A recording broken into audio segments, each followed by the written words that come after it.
Happy Saturday. Let's talk. Um, I had a class, so I stepped away from work because everybody knows I work every Saturday, and I stepped away for a little bit to do class. But let me just drop some gems. So let's talk about this. Have you ever felt where you were in a position that you felt different? And the reason I bring that up is because we had to do mock sessions. I was going to share one, but the person I did a mock session with um, didn't feel comfortable, so I didn't share it. I'm still going to do it with my husband when we get the chance. We're just trying to get things together. But we were doing, and so we had to make up scenarios. And one of the scenarios that I watched was a person. She was a young lady in college, and she was like she went somewhere that was different, that was out of her out of her normalcy, a different state, and then to a big school. And she felt different because nobody really looked like her. And I was like, I wonder how many times do we go through life and we're scared to put ourselves in that new position because we're different.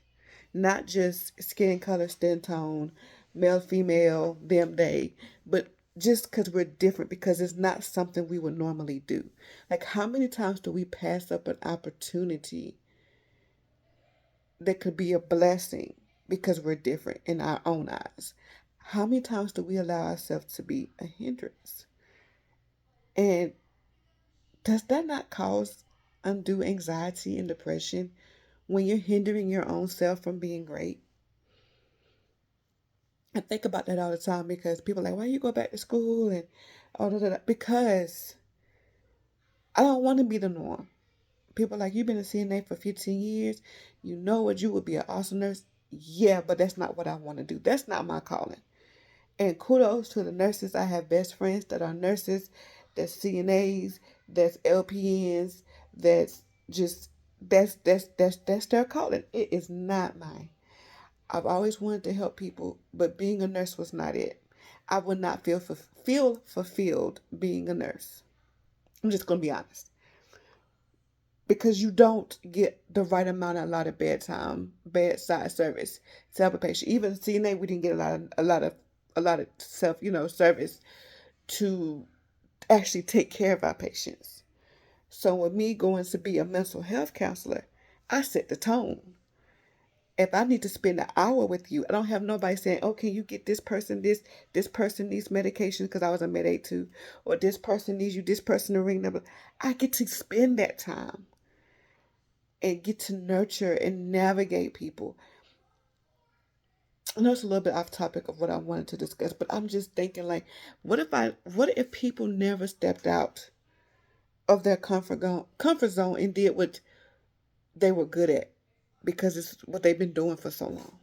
Like, how many people would be scared to move a career change? Like, how would you know if that's your passion, or would you even be fulfilled because you're scared to jump ship? Like, I still have my CNA license; it's still active. I always say I would keep it as a backup because you never know in this economy when you may have to pick up part time or a second job because life is just so unaffordable right now. But when you think about the perspective and how much anxiety and depression we have, sometimes it can stem from where we are in life and we just not happy and we don't know how to get back happy. We're scared to jump ship in our own life. And it just resonate, and this is me personally. Like, we're scared to do something different. And it could be for a blessing. But because it's not our norm, we're not going to do it, right?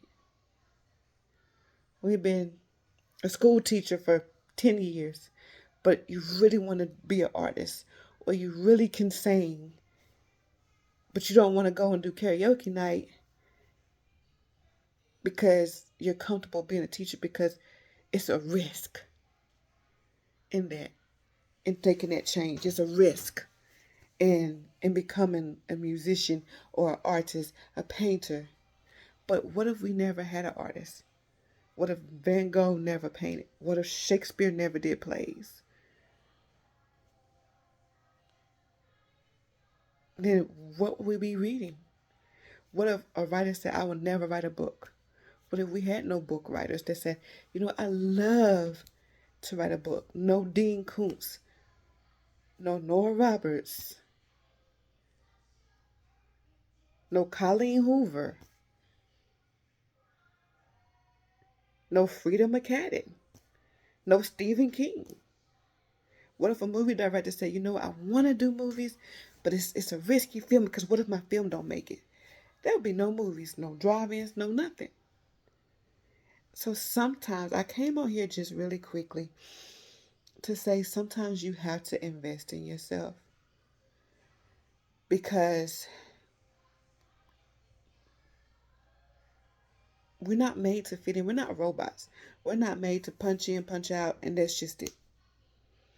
We're made to live. We're supposed to be enjoying life. But right now, a lot of us are just surviving. And that's why we're anxious. That's why we're depressed. That's why we go through so much. And it's traumatizing because we're like, I don't know how to do. I don't know what to do. And sometimes we surround ourselves with the wrong people. And I say that because you people that wants to do good sometimes is not in your corner. They want what they can get from you. And they're okay as long as you're spending.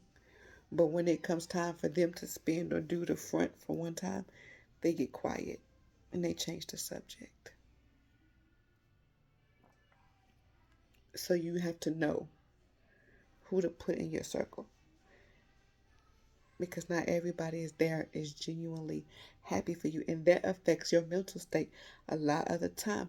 Who you are around and what you allow to influence your life and who you tolerate affects your mental health. Constantly arguing, bickering, or feel like you're in competition, or you feel like you have to walk on eggshells and you can't talk, you can express yourself. Let's be real. Is that good for anybody's mental state?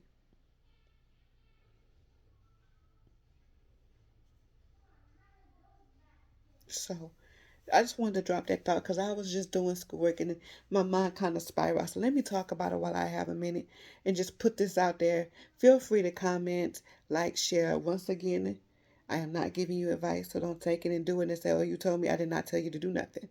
But I'm just talking. And I feel like a lot of us can benefit from what I'm learning, and I want to pass it on starting from now. So I hope everyone has a wonderful weekend. I will be back on here. I got to catch my husband. He usually doesn't work on Sundays. So maybe I can get him to do that session with me and we can upload it. And I can let y'all see how to, like, what a reaction, a positive session looks like and what a sucky session looks like. Because sometimes you'll go in there and the counselor won't even look at you, or they're looking at everything, or they're fidgeting. But you need that healthy, safe space. So I want to show you guys, if you choose to get counseling, what your safe space should look like. So I will get back with you guys shortly. I hope everyone has a great weekend. Please like, share, and subscribe. Thank you.